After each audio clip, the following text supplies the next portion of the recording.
Today, we're digging into one of the most stubborn and, let's be honest, draining human emotions, hatred.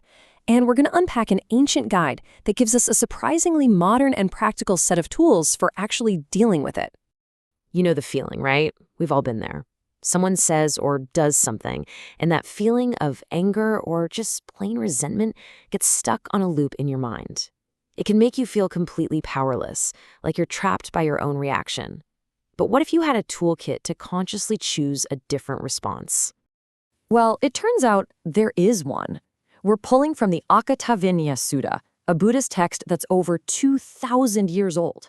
And what's so incredible about it is how it frames this whole idea of subduing hatred not as some vague feel-good platitude, but as a real, learnable skill, broken down into 5 distinct mental techniques. Okay, so here's how we're going to break this down. First, we'll touch on why this is such a universal problem for all of us. Then, we'll get into this ancient toolkit itself. We'll explore 3 techniques for finding the good in people, even when it's kind of mixed. After that, we'll tackle the really tough cases by learning how to choose compassion. And finally, we'll look at a surprising one, appreciating goodness in others without resentment. And to wrap it all up, we'll get to your takeaway, the power of a new choice. Man, that feeling of holding on to hatred, it's heavy, isn't it? It's emotionally exhausting and can make us feel like we have zero control. This ancient text starts right there, by acknowledging that reality, that hey, these feelings are going to pop up. The crucial part isn't stopping the feeling from ever happening, but what you do next. So the Sutta lays out 5 different ways to consciously handle the hatred that arises. And you should think of these less like strict rules and more like 5 different mental models you can pull out depending on the situation. It's all about actively, consciously changing your perspective. So here's the quick rundown. The first 3 are all about helping us find the good, even when it's buried. The 4th one teaches us compassion for those really difficult cases. And the 5th helps us appreciate goodness, even when that's surprisingly challenging. Now, what's really fascinating here is how the first 3 techniques deal with something we see every single day. People who aren't all good or all bad. They're just a mix. And the Sutta uses some absolutely brilliant metaphors to show us how to shift our focus. All right, first up, imagine someone whose actions are, let's say, impure, but their words are actually pretty good.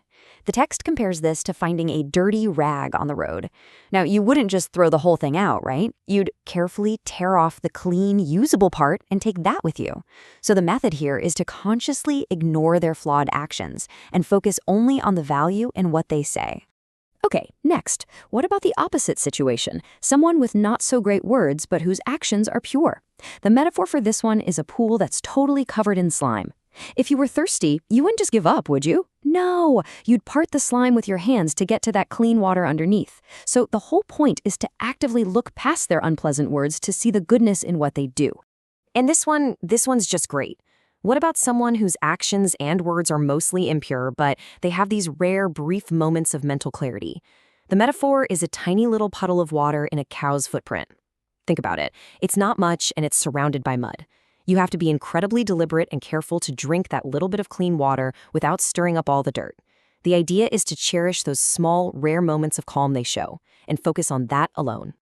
Okay, but what about the hardest case of all? The person who seems impure in every single way. Words, actions, you name it. Finding any good just feels impossible. This is where the Sutta proposes the most radical shift in perspective.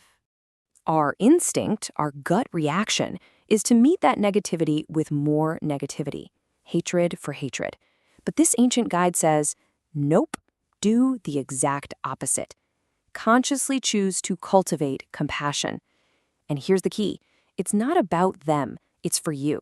And the way it illustrates this is just brilliant. You reframe this person in your mind. You stop seeing them as an enemy, and instead, you see them as a sick person, suffering and lost on a long road, far from any help. Now, when you see someone who is really sick and in pain, your natural response isn't hatred, is it? It's sympathy. This simple reframe can completely change the entire emotional dynamic. So let's be clear. The goal here isn't to excuse their behavior or let them off the hook. It's to generate compassion and pity in your own mind, thinking, man, I really hope this person can abandon their harmful ways and find a better path. It frees you from the poison of hatred, all while wishing them the potential for their own healing. All right, let's talk about the final technique, which tackles a really subtle but powerful problem.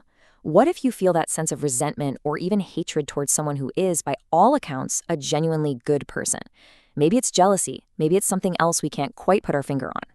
Well, the Sutta compares this person to a perfect pool of clear, cool water on a scorching hot day, shaded by beautiful trees.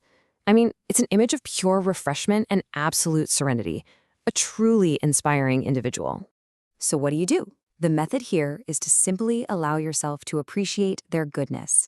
Instead of letting it trigger your own negativity, you consciously focus on the purity of their words, their actions, their moments of calm. You let their goodness become a source of serenity for your own mind, just like you were resting by that cool, refreshing pool. So after walking through this incredible 2,500-year-old guide, what's the big takeaway for us today? Well, it all comes down to one word: agency. Let's just quickly recap this amazing toolkit. If their words are good, focus on that, like the clean part of a rag.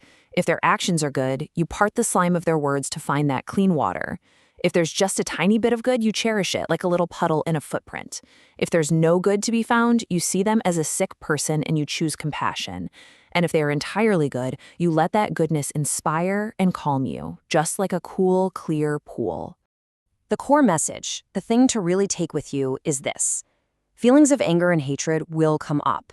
That's just part of being human. But you are not a prisoner to those feelings.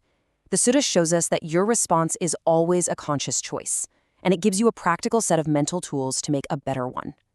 So the next time you feel that flash of anger or that wave of resentment building up towards someone, you now have a whole new set of options. The real question isn't if it will happen again, but when it does. Which of these ancient, powerful tools are you going to choose to use?